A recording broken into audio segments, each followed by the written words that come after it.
Excuse me. ഞാൻ വിളിക്കാവേ. എന്താ? മിസ് പാർവതി എന്ന് വിളിക്കോ, ഒരു പാഴ്സലുണ്ട്. പാർവതിക്ക് പാഴ്സലോ? ആരയച്ചതാ? ഗന്ധർവന്റെ പേരിലാ ബുക്ക് ചെയ്തിരിക്കുന്നത്. ഗന്ധർവനോ? അങ്ങനെ ആർക്കെങ്കിലും പേരുണ്ടാവോ? പാർവതിക്ക് ഇടയ്ക്കിടയ്ക്ക് ഗിഫ്റ്റ് കൊടുക്കാറുള്ളത് കൈലാഷ. ഗന്ധർവൻ എന്ന കള്ളപ്പേരില് പാഴ്സൽ അയച്ചത് കൈലാഷായിരിക്കോ? അറിഞ്ഞിട്ട് തന്നെ കാര്യം. ഒന്ന് വിളിക്കൂ മാഡം. പാർവതി, ഞാൻ തന്നെയാ.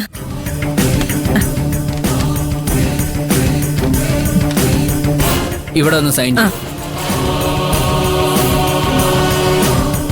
ശരി.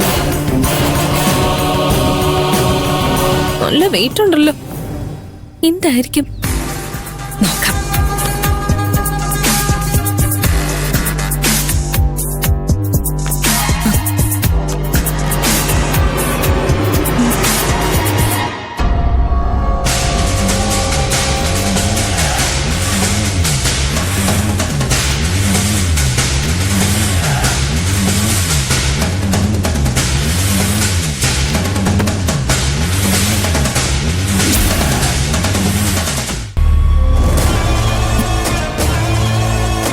എന്താ ഇത്?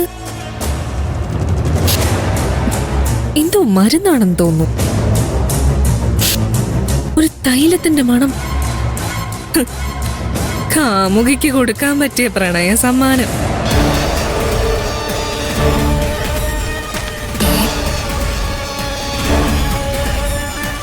ലെറ്ററും ഉണ്ടല്ലോ.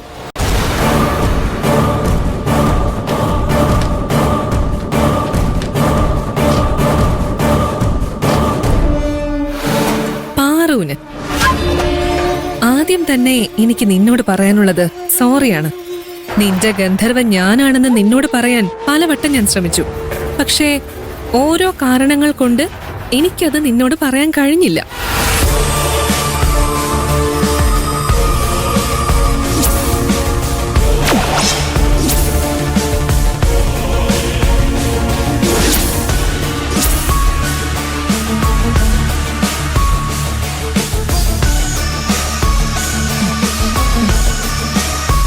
ഇപ്പൊ വേണമെങ്കിൽ നിന്റെ മുന്നിൽ വന്നു നിന്ന് ഞാനാണ് നിന്റെ ഗന്ധർവൻ എന്ന സത്യം എനിക്ക് തുറന്നു പറയാം.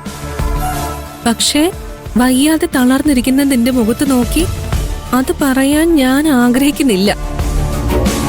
മുഖത്തെപ്പോഴും ഒരു പുഞ്ചിരിയോടെ നിൽക്കുന്ന പാറുവാ എന്റെ മനസ്സില്. നിന്നെ അങ്ങനെ കാണാനാ എനിക്കിഷ്ടം.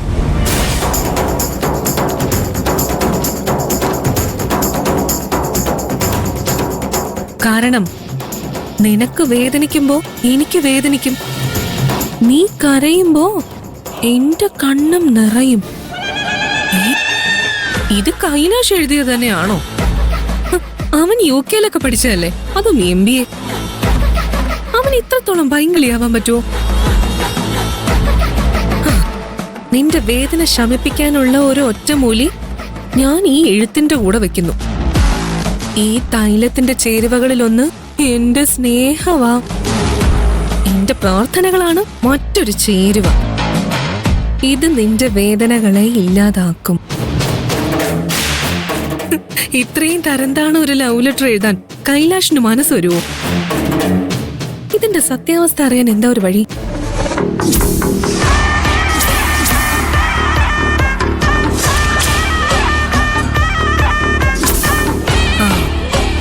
ഒരു വഴിയുണ്ട്.